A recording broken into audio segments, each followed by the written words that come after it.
Syndrome. अच्छा जी, Nelson syndrome में क्या कहता है, बात का होता ही है कि कुशिंग कुशिंग सिंड्रोम वाले पेशेंट को अ, उस काला होना शुरू हो जाता है पेशेंट, हाइपर पिगमेंटेशन हो जाता है, काले धब्बे साइयां बनने लग जाती हैं उसको। क्यों बनती हैं जी?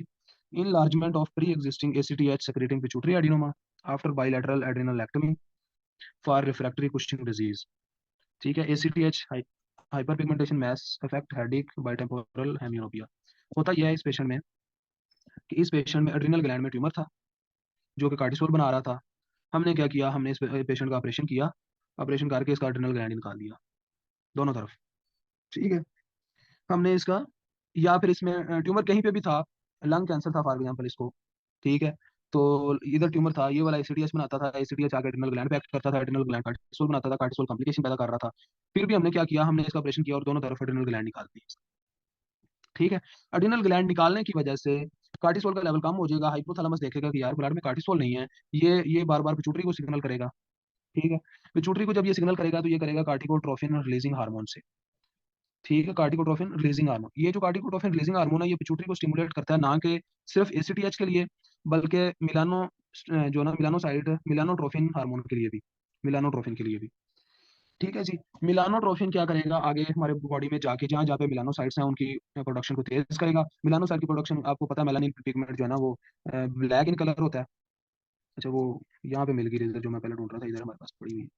अच्छा जी, जो मिला आपको पता है मेलानिन पिगमेंट जो है ब्लैक होता है, तो पेशेंट में ब्लैक वो जो है ना हाइपर पिगमेंट होना शुरू हो जाएगा, पेशेंट धब्बे बनने शुरू हो जाएंगे ब्लैक। तो इस तरह से जिस पेशेंट को कभी कुशिंग सिंड्रोम होता था, हमने उसकी सर्जरी की थी, आज वो पेशेंट ब्लैक होना शुरू हो गया है, तो उसकी रीजन ये है कि जो हाइपोथैलेमस पिट्यूटरी को सिग्नल करेगा बार बार, क्योंकि वो ब्लड में डिटेक्ट करेगा कि कार्टिसोल नहीं है, तो वो बार बार सिग्नल करेगा, सिग्नल की वजह से एसीटीएच तो रिलीज हो गई होगा, साथ मेलानोट्रोफिन भी होगा, और मेलानोट्रोफिन की वजह से पेशेंट हाइपर पिगमेंटेशन हो जाएगी, उसमें काला होना शुरू हो जाएगा। धूप की वजह से भी बंदा क्यों काला होता है भला? किसी को पता है धूप में हम क्यों काले होते हैं? मेलानिन की वजह से, melanin is a black pigment, धूप में ये ज्यादा प्रोड्यूस होता है। अच्छा जी, इसकी रीडिंग फिर से कर लेते हैं जी, कंसेप्ट क्लियर कर लिए हैं हमने। Enlargement of pre existing ACTH secreting pituitary adenoma, ये कहना चाह रहा है कि पिट्यूटरी में एक एडिनोमा था जो कि एसीटीएच बनाता था। हमने क्या किया, बाइलेटरल एड्रेनलेक्टमी, हमने दोनों तरफ एड्रेनल ग्लैंड निकाल दिया है। निकालने के बाद क्या हुआ है जी, निकालने के बाद हुआ है जी, एसीटीएच और बढ़ जाएगा। ठीक है, क्योंकि कार्टिसोल का लेवल कम हो गया, एसीटीएच जब बढ़ेगा तो साथ हाइपर पिगमेंटेशन भी हो जाएगी, मैस इफेक्ट आएगा, हेडिक आएगी, बाइटेम्पोरल हेमियोनोपिया आएगा, ये कॉम्प्लिकेशंस आएंगी, नेल्सन सिंड्रोम। अच्छा जी, ट्रीटमेंट क्या है जी इसका, ट्रांसफिनाइडल रिसेक्शन, मतलब कि पिट्यूटरी का वो ट्यूमर हमने निकालना है जो कि एसीटीएच बना रहा है। Post operative pituitary irradiation for residual tumour, या फिर उसको post operative pituitary irradiation for means कि उसको निकालने के बाद भी उसको जो है ना रेडिएशन या कीमोथेरेपी लगानी है। ठीक है, कैंसर का ट्यूमर निकालने के बाद हम अक्सर ये ट्रीटमेंट करते हैं। क्लियर है जी, किसी को है इसमें कोई परेशानी, पूछ सकते हो। सर आपने हार्मोन कौन सा बताया? मेलानोट्रोपिन की क्या बताया, यानी एसीटीएच के साथ जो बर्ड है? जी वो हम मिलानोट्रोफिन ही है, बुक में हम उसको दिया हुआ है मेलानिन स्टिमुलेटिंग हार्मोन, एमएस लिखा होगा किसी जगह पे। Okay sir. हाँ, मिलानोट्रोफिन ही पायलट एड्रिनल में हमने पढ़ना है, एक समरी लिखी हुई है ऊपर ना, बुक के शुरू में मुझे काफी ऊपर जाना पड़ेगा, उधर लिखा हुआ है। चलो आपको दिखाई देता हूँ इसी बहाने।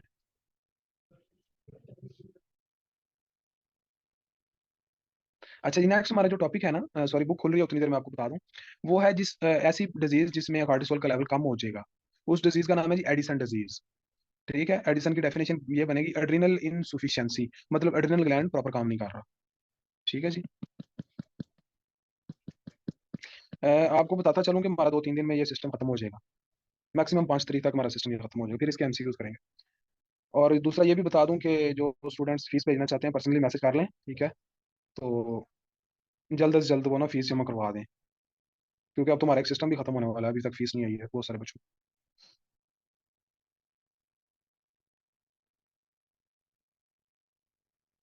ये एक समरी दी हुई थी जी, इसमें ये एमएसएच दिया हुआ है, मेलानिन स्टिमुलेटिंग हार्मोन, ये नजर आ रहा है जी 3rd नंबर पे, melanin stimulating hormone, melanogenesis by melanin. अच्छा, इसके आगे भी लिखा हुआ है hyperpigmentation in Cushing disease, क्यों, as MSH and ACTH share the same precursor molecule, पीछे से इनका सिग्नल सेम है, इसलिए जब एसीटीएच बढ़ता है तो साथ एमएसएच भी बढ़ जाता है। समझ आ गई है जी बात, वही वाली बात हमारी वाली। Yes sir. हाँ, एमएसएच लिखा है जी, तो इसका नाम melanin stimulating hormone. Adrenal insufficiency, inability of adrenal gland to generate enough glucocorticoids या मिनरलोकार्टिकॉइड्स। उसमें था सिर्फ जोना फेसिकुलेटेड इफेक्ट, इसमें जोना ग्लोमेरुलोसा का भी है। अच्छा जी। दोनों कम हो जाएंगे, मिनरलोकार्टिकॉइड्स मीन कार्टिसोल भी कम हो जाएगा और एल्डोस्टेरॉन भी कम हो जाएगा। अच्छा फिर क्या होगा, कैन बी एक्यूट और chronic, symptom include weakness, fatigue, orthostatic hypotension, muscle aches, weight loss, GIT disturbance, sugar and salt cravings. अच्छा जी, ये आर्थोस्टैटिक हाइपोटेंशन हाइपोटेंशन क्या होती है?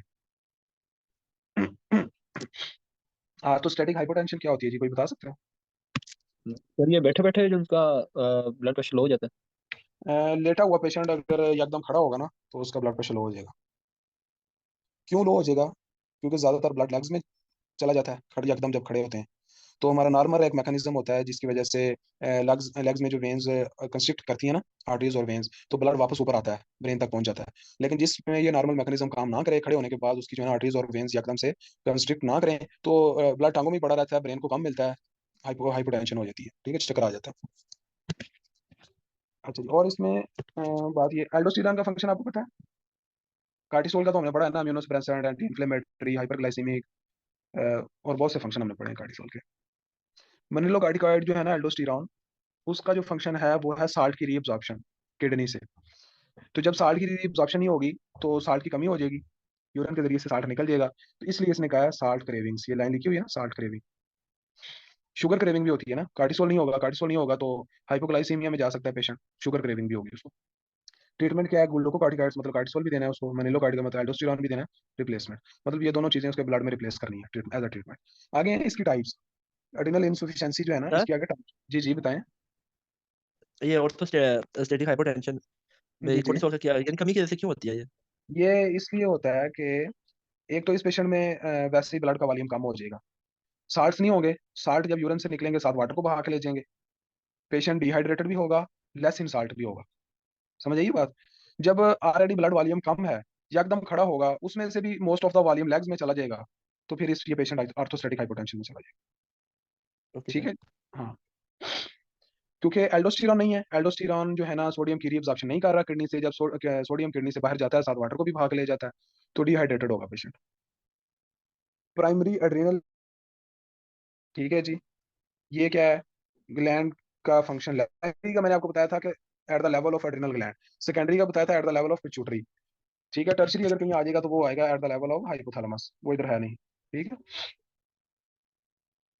अच्छा जी, क्या थक तो नहीं गए हैं जी? ये पेज मुकम्मल कर सकते हैं आज हम या नहीं? बताएं जी, सजेशंस कंप्लीट करें ये वाला है। पेज।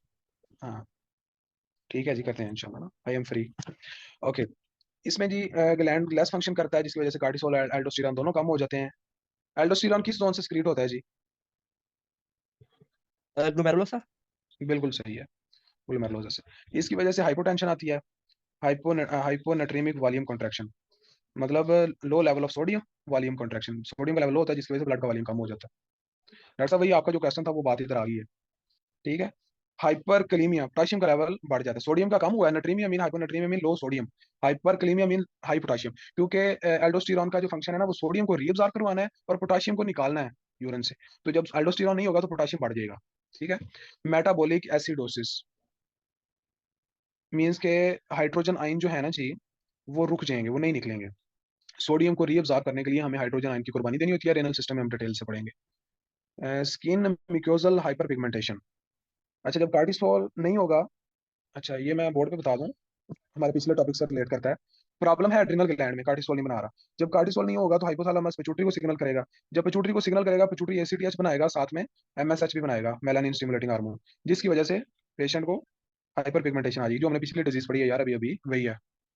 अच्छा जी, melanin synthesis due to MSH, वही बात मैं आपको बार बार बता रहा था ना, पिगमेंट पिगमेंट का नाम मेलानिन है जिसकी वजह से हम काले हो जाते हैं। अच्छा, अब बाई प्रोडक्ट ऑफ पीओएमसी क्लीवेज, ये उसका फर्दर डिटेल दिया, याद करने की जरूरत नहीं है। Primary pigments that in skin mucosa, ये एक निमोनिक है, primary pigments the skin mucosa, याद करने की जरूरत नहीं है वैसे, हमें पता ही है कि मेलानिन एक स्किन का पिगमेंट है जो ब्लैक इन कलर होता है। ये इधर देखो, ये डायग्राम में, ये इसका मिकोजा भी जो है ना ब्लैक हो गया है, यही बात इस जुमले में कर रहा है ये, स्किन भी काली हो गई है, और ये जो है इसको क्या कहते हैं, गम्स गम्स भी काले हो गए हैं। अच्छा, एडिसन डिजीज, एडिसन डिजीज क्या है जी? यही है जो हम पढ़ रहे हैं, एड्रिनल इनसफिशिएंसी, एल्डोस्टेरॉन और जो कार्टिसोल नहीं होते। chronic primary adrenal insufficiency caused by adrenal atrophy or destruction, most commonly due to autoimmune adrenalitis, means के swelling of adrenal gland, किसकी वजह से? autoimmune disease की वजह से। developed world मतलब जो अमेरिका वगैरह है ना, उनमें होता है, यूरोप और अमेरिका में। R TB developing country, TB की वजह से अगर हो रहा है तो पाकिस्तान जैसे मुल्क हैं, अगर ऑटोम्यून डिजीज की वजह से हो रहा है तो अमेरिका जैसे मुल्क है। उनमें एड्रिनल ग्लैंड की एट्रोफी हो जाती है, एड्रिनल ग्लैंड छोटा हो जाता है साइज में, कार्टिसोल और एल्डोस्टेरॉन थोड़ा हो जाता है, इसी वजह से जो डिजीज आती है उसका नाम है स्पेशल एडिसन। है ये कार्टिसोल और एल्डोस्टेरॉन की कमी, उसका स्पेशल नाम आ गया एडिसन डिजीज, ठीक है। Secondary and tertiary adrenal insufficiency, pituitary ACTH कम रिलीज कर रहा है तो सेकेंडरी है, अगर हाइपोथैलेमस सीआरएच कम रिलीज कर रहा है तो टर्शरी है। बात बार बार बताइए आप। नो हाइपरकलीमिया, ठीक है। Aldosterone synthesis preserve due to functioning adrenal gland. अच्छा जी, इसमें कह रहा है कि कार्टिसोल का लेवल जो है ना मेनली इफेक्ट होता है, थोड़ा सा एल्डोस्टेरॉन प्रोड्यूस होता रहता है, जिसकी वजह से पेशेंट को हाइपरकलीमिया नहीं आता। इंटैक्ट रास, रास कहते हैं रेनिन एंजियोटेंसिन, आगे क्या आएगा इसके? ये एक एल्डोस्टेरॉन। एक्सेस, हाँ, रेनिन एंजियोटेंसिन एल्डोस्टेरॉन सिस्टम, ठीक है।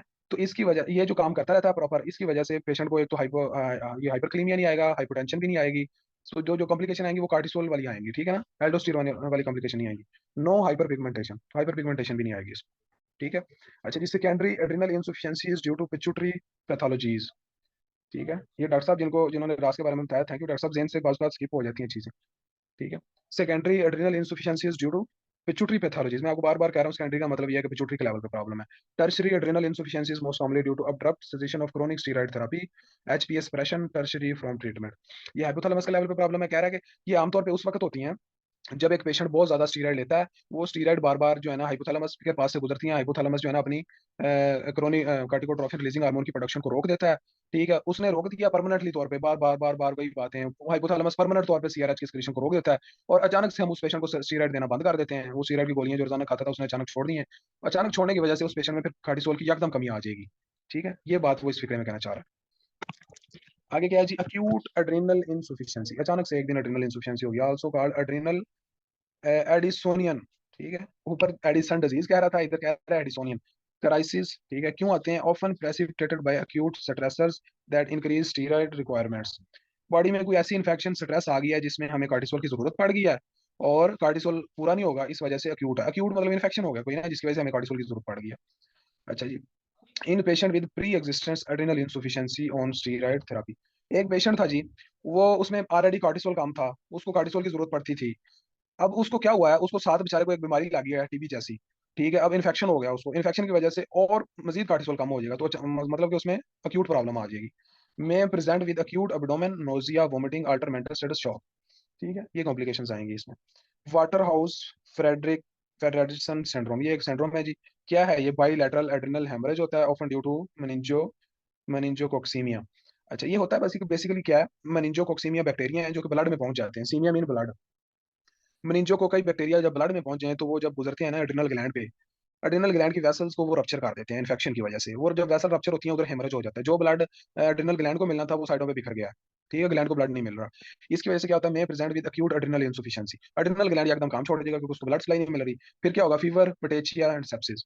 सेप्सिस तो उसको ऑलरेडी हो गया ना, ये जो मेनिंजोकोक्सीमिया, ये जो बैक्टीरिया जब ब्लड में पहुंच जाते हैं उसको हम सेप्सिस कहते हैं, सेप्सिस तो ऑलरेडी उसको है, तो उसके जो है ना स्किन पे रैश बन जाएंगे जिसको पटेचिया कहेंगे, साथ उसको फीवर हो जाएगा, साथ इंसुफिशियंसी हो जाएगी कार्टिसोल की। इसका स्पेशल एक नाम है जी, वाटर हाउस फ्रेडरिक्सन सिंड्रोम। ये पता नहीं क्यों है इसका नाम, शायद ये इसलिए होगा कि एड्रिनल ग्लैंड में ना ब्लड हेमरेज की वजह से ब्लड फैल गया तो वाटर हाउस बन गया। अच्छा, नीचे टेबल क्या कह रहा है? चेक एएम कार्टिसोल और ACTH stimulation test, diagnostic test है जी। इससे क्या होगा? अगर तो एएम कार्टिसोल जो है कम हो जाए तो ACTH stimulation test with peak cortisol, मेयर रैंडम सीरम एसीटीएच। अच्छा जी, अगर एसीटीएच कम है तो मतलब ये वही बात है कि प्रॉब्लम चेक करनी है कि एड्रिनल ग्लैंड के लेवल पे है, पिट्यूटरी के लेवल पे है, या हाइपोथैलेमस के लेवल पे है, ठीक है। उसको चेक करने के तरीके हैं जी। अगर पेशेंट में एसीटीएच कम है तो मतलब प्रॉब्लम या पिट्यूटरी या हाइपोथैलेमस में है। आगे डायग्नोज कैसे करना है जी? लो और इन अप्रोप्रिएट नॉर्मल एसीटीएच या एसीटीएच इंक्रीज किया हुआ है। एसीटीएच अगर इंक्रीज है तो प्रॉब्लम कहाँ पे होगी? डॉक्टर मोहसन, एक पेशेंट है, वो एड्रिनल इनसुफिशियंसी का है, उसमें कार्टिसोल का लेवल जो है ना कम है, लेकिन जब हमने उसका ब्लड टेस्ट करवाया उसमें एसीटीएच का लेवल बढ़ा हुआ है, तो क्या लगता है कि प्रॉब्लम कहाँ पे है?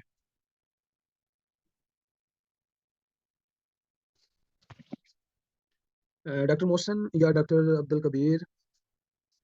या डॉक्टर हमजा वड़ैच, आप तीनों में से कोई बताएं कि एक पेशेंट है जिसमें एड्रिनल इंसुफिशियंसी का पेशेंट है, कार्टिसोल का लेवल कम हुआ है, उसका हमने ब्लड टेस्ट करवाया, उसमें एसीटीएच का लेवल बढ़ा हुआ है, तो क्या लगता है कि प्रॉब्लम कहाँ पे होगी? सर पिट्यूटरी ग्लैंड में। सर नहीं, उसकी एड्रीनल में। एड्रिनल में। वेरी गुड, किसने बताया ये आंसर? सर मैंने बताया। हाँ, दोनों ने बताया। ये फीमेल की आवाज भी आई थी और एक मेल की आवाज भी आई थी। भाई हाइपोथैलेमस का फंक्शन है CRH, पिट्यूटरी का फंक्शन है ACTH, आगे एड्रिनल का फंक्शन है कार्टिसोल। कार्टिसोल नहीं बन रहा, ACTH ब्लड में बढ़ा हुआ है। मतलब ये कि ACTH बार बार इसकी मिन्नत कर रहा है कि भाई बनाओ कार्टिसोल, ये नहीं बना रहा। तो इसका मतलब प्रॉब्लम यहाँ पे है ना, एड्रिनल ग्लैंड में प्रॉब्लम। ACTH का लेवल तो बढ़ा हुआ है, फिर कार्टिसोल का क्यों कम है? इसका मतलब प्रॉब्लम इज एड्रिनल ग्लैंड। ठीक है, कोई कंफ्यूजन है जी यहाँ तक? ये जो लिखा हुआ है ना चेक AM कार्टिसोल, इसका मतलब है कि सुबह सुबह चेक करना है। याद है हमने पिछले जो टेस्ट पढ़े थे उसमें रात को हम सीराइड दे रहे थे डेक्सामेथासोन और सुबह को लेवल चेक करते थे कार्टिसोल का, ये वही बात है। AM का मतलब सुबह सुबह।